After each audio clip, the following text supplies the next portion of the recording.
Hello everyone, this is professor Anudare और आज हम लोग एरिया एंड पेरीमीटर कोर्स के लेसन नंबर 4 क्वाड्रिलेटरल्स के बारे में डिस्कस करने वाले हैं। जैसा कि आपको दिख ही गया होगा यहाँ पर भी फिगर इनक्लोज बाय 4 साइड्स। तो क्वाड्रिलेटरल क्या होता है? ऐसा फिगर जो कि 4 साइड से मिलकर बना हो। टॉपिक जो हम आज देखने वाले हैं उन टॉपिक्स में है, सबसे पहले हम लोग क्वाड्रिलेटरल की प्रॉपर्टीज़ के बारे में डिस्कस करेंगे। टाइप्स ऑफ क्वाड्रिलेटरल के बारे में डिस्कस करने वाले हैं हम लोग। पैलोग्राम जो एक टाइप है क्वाड्रिलेटरल का, उसके बारे में डिस्कस करेंगे हम। पैलोग्राम की कुछ जनरल एग्जांपल्स देखेंगे हम। प्रॉपर्टीज़ ऑफ पैलोग्राम की कुछ प्रॉपर्टीज़ देखेंगे और लास्ट में कुछ एग्जांपल्स लेने वाले हैं हम लोग। तो फ्रेंड्स, अगर हम अब स्टार्ट करें तो सबसे पहले हमें ये समझना बहुत ज़्यादा ज़रूरी है कि क्वाड्रिलेटरल क्या होता है। देखिए, क्वाड्रिलेटरल की बहुत सारी अंदर सब कैटेगरीज हैं, बट एक अगर मैं जनरल बात करूं कि एक क्वाड्रिलेटरल क्या होता है, तो जो कि हर टाइप के क्वाड्रिलेटरल में एप्लीकेबल है, तो वो है कि sum of interior angles in a quadrilateral is 360 degree. आप क्वाड्रिलेटरल मान लीजिए कि क्वाड्रिलेटरल है आपका, इसके सभी इंटीरियर एंगल को जब आप सम करेंगे किसी भी क्वाड्रिलेटरल के, ओके, किसी भी क्वाड्रिलेटरल के आप जब इंटीरियर एंगल्स का सम करेंगे तो आपको हमेशा 360 डिग्री ही मिलेगा। That means angle A plus angle B plus angle C plus angle D is equals to 360 degree always in each and every type of quadrilateral. और अगर मैं अब एक्सटीरियर एंगल की बात करूं तो क्वाड्रिलेटरल में एक्सटीरियर एंगल्स जो हैं उनका सम भी हमेशा 360 डिग्री ही होता है। दैट मीन्स अब मैं अगर मैं बात करूं कि ये एक्सटीरियर एंगल ए ले लें, बी ले लें, सी ले लें और डी ले लें, इन चारों का सम भी आपको कितना मिलने वाला है? 360 डिग्री मिलने वाला है। ये हर टाइप के क्वाड्रिलेटरल में एप्लीकेबल है रूल। टाइप्स ऑफ क्वाड्रिलेटरल की अगर हम बात करें तो हमारे पास फ़िलहाल जो है 6 टाइप के क्वाड्रिलेटरल्स हैं। ये है trapezium, parallelogram, rhombus, rectangle, kite and square. सबसे पहले आज जो हम लोग बात करने वाले हैं इस लेक्चर में, हम लोग जो है आज बात करने वाले हैं पैरेललोग्राम के बारे में। तो क्या होता है पैरेललोग्राम, देखते हैं।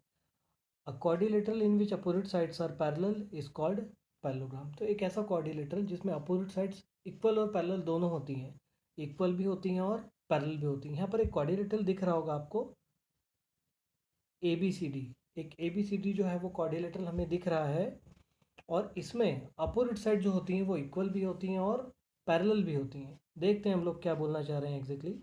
तो देखिए, अपोजिट साइड कौन सी होगी? ए बी और सी डी। ए बी और सी डी जो है वो अपोजिट साइड से क्वाड्रिलेटरल की इस, तो ये दोनों क्या है? इक्वल है। देखिए, इसका भी लेंथ बी है और इसका भी लेंथ क्या है? बी है।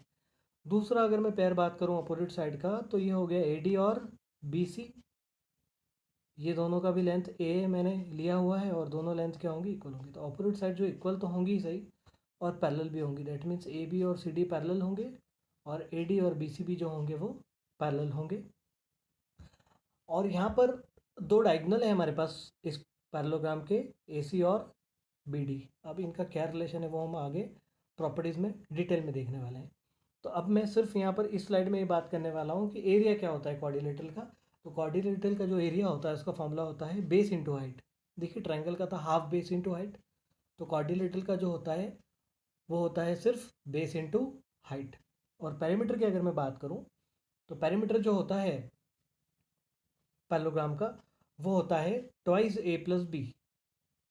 ओके, अब हम नेक्स्ट और एक और टॉपिक जो में बात करेंगे, तो opposite angles are equal in parallelogram but they are not right angle. तो अपोजिट एंगल जो होते हैं, एंगल ए और एंगल सी जो होंगे इक्वल होंगे। एंगल बी जो होगा एंगल डी के इक्वल होगा। इक्वल होने का मतलब 90 डिग्री के राइट एंगल होना नहीं है, दोनों का जो भी वैल्यू होगा वो क्या होंगे?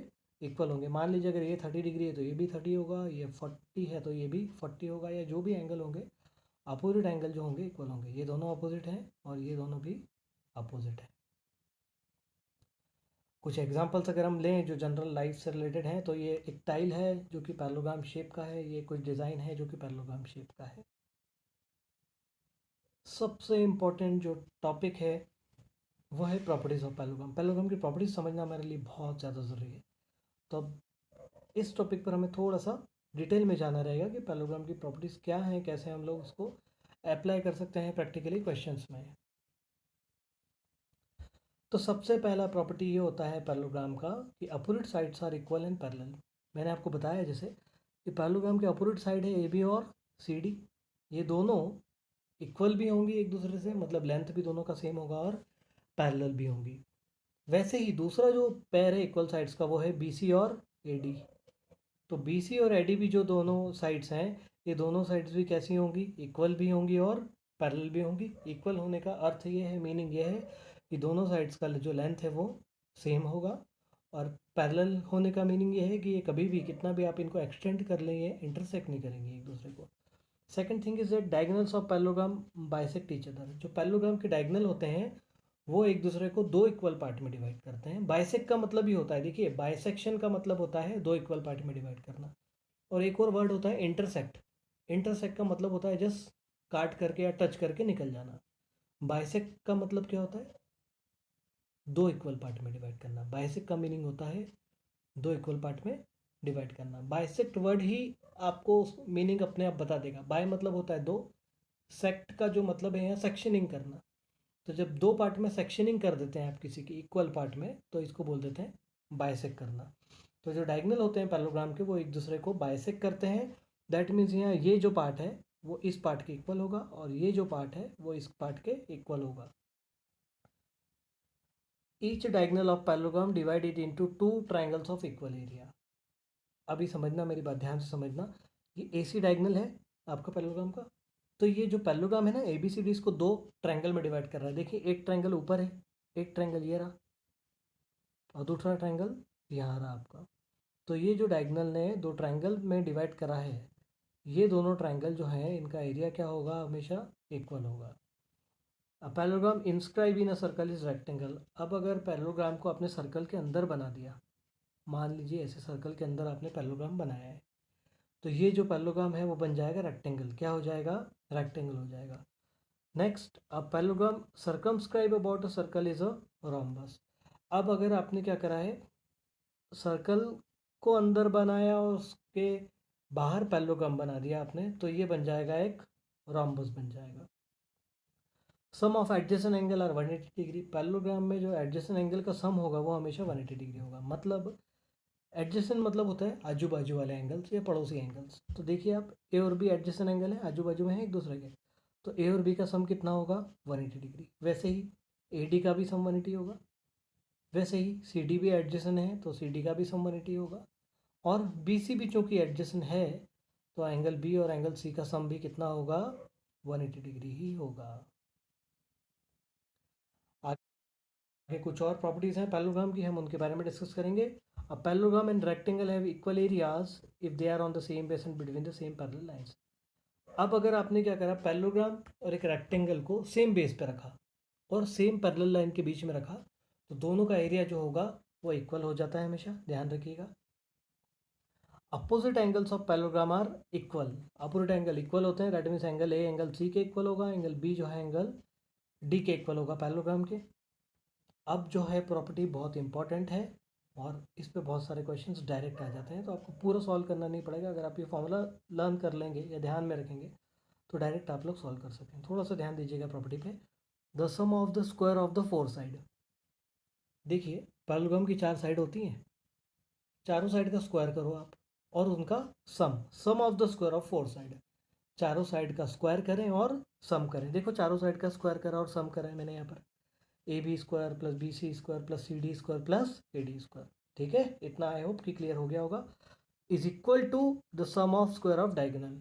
ये किसके इक्वल होगा, sum of square of diagonal के। डायगोनल का स्क्वायर करो और उनको सम करो। डायगोनल कौन है यहाँ पर, ए सी और बी डी। तो देखो मैंने यहाँ करा है, ए सी का स्क्वायर करा और बी डी का स्क्वायर करा और दोनों का सम करा। तो साइड्स का स्क्वायर करके जो सम करेंगे वो डायगोनल के स्क्वायर के सम के इक्वल होता है पैरेललोग्राम में हमेशा। अब ध्यान से समझे, अपोजिट साइड्स तो इक्वल होती हैं पैरेललोग्राम में। तो बी सी की जगह पे अगर मैं ए डी रख दूँ या तो ए डी की जगह बी सी रख दूँ, कोई फ़र्क तो नहीं पड़ेगा ना। सी डी की जगह पे ए बी रख दूँ तो कोई बात तो नहीं है। तो यहाँ पर सी डी के प्लेस पे सपोज आप मान लो ए बी लिखा हुआ है। क्या लिखा हुआ है, ए बी। तो एक ए बी तो ये हो गया और दूसरा ए बी, दो बार ए बी तो टू ए बी स्क्वायर। वैसे ही आपने क्या करा है, ए डी की जगह पे बी सी लिख दिया है, तो एक बी सी यहाँ हो गया, एक बी सी यहाँ हो गया, तो ट्वाइस बी सी स्क्वायर हो गया है। ठीक है, अब इसको अगर आप कंक्लूड करना चाहें शॉर्ट में तो ये हो गया D1, ठीक है, ये हो गया दूसरा डायगोनल, ठीक है, ए बी हो गया, लेंथ हो गया, बी सी हो गया, ब्रेड्थ हो गया। तो आप कंक्लूड कर सकते हैं कि किसी भी पैरेललोग्राम में D1² plus D2² is equal to twice L² plus B²। यहाँ पर D1 D2 जो है वो डायगोनल्स हैं पैरेललोग्राम के, और L लेंथ है और B जो है वो ब्रेड्थ है पैरेललोग्राम का। आइए अब हम लोग इस पे एक क्वेश्चन भी सॉल्व कर लेते हैं। The side of parallelogram are 12 centimetre and 8 centimetre long. देखिए पैरेललोग्राम का साइड एक 12 है और एक कितना है, 8 सेंटीमीटर गिवन है अपने को। Okay, one of the diagonal is 10 centimetre long. एक डायगोनल जो है, ये देखो डायगोनल का लेंथ दिया है आपको 10 सेंटीमीटर दिया है एक डायगोनल का लेंथ, इस डायगोनल का लेंथ 10 सेंटीमीटर है, ठीक है। और दूसरे डायगोनल का लेंथ आपने मान लिया है D1 या D मान लें आप, जो आपकी श्रद्धा भक्ति है। Then which of the following is correct, तो कौन सा आपका ऑप्शन जो है वो करेक्ट है। मुझे कुछ नहीं करना है, मैंने फॉर्मूला लगाया है D1² plus D2² is equals to twice L² plus B²। देखिए D1 निकालना है आपको, D1 का वैल्यू तो है नहीं आपके पास, D2 का वैल्यू है 10 आपके पास, देखिए यहाँ पर D2 है 10, ठीक है, 10 रख दिया, 2 एज इट इज़ रहेगा। लेंथ का वैल्यू है 12, ये देखिए, और ब्रेड्थ जो है आपका कितना है, 8 है। सिर्फ वैल्यू सब्स्टिट्यूट करा है मैंने और कुछ नहीं करा है यहाँ पर। अब 10 का स्क्वायर कितना होता है, 100। D1² तो एज इट इज़ चलेगा क्योंकि हमें उसका वैल्यू फाइंड आउट करना है। 10² इज़ 100, 2 एज इट इज़, 12² 144, 8² 64, 144 और 64 को ऐड करेंगे तो आपको मिलेगा 208। 2 तो मल्टीप्लाई में चल ही रहा है। अब 100 को आपने RHS में भेजा, ये प्लस था, तो RHS में जाके 100 जो हो गया है वो क्या हो गया है, माइनस हो गया है। 208 into 2 is equals to 416, minus 100 था एज इट इज़ रहेगा। 416 माइनस 100 करेंगे तो 316 आएगा। 316 में यहाँ पर LHS में चल रहा है D1 का स्क्वायर, स्क्वायर LHS में है, RHS में आया तो स्क्वायर रूट बनेगा, तो D1 is equal to square root of 316। 316 का स्क्वायर रूट निकालेंगे आपको तो मिलेगा D1 का वैल्यू 17.76। अब किस ऑप्शन को वो करेक्टली सेटिस्फाई कर रहा है, 17.76 जो है वो 12 से बड़ा है, जो कि आपका हो गया है fourth option, that means D is greater than 12। क्योंकि देखिए बाकी में तो ये सूट ही नहीं करेगा। 17.76, ओके, हमारा जो D1 आया है लेस देन 8 है क्या, नहीं है। 8 और 10 के बीच में लाई करता है क्या, नहीं करता है। 10 और 12 के बीच में लाई करता है, नहीं करता है। सिर्फ यही कंडीशन जो है वो सेटिस्फाई हो रही है, दैट मीन्स 17.76 जो है वो 12 से बड़ा है। So our fourth option is correct. I hope कि लेक्चर आपको क्लियर हुआ होगा, टॉपिक्स क्लियर हो गए होंगे। Thank you very much.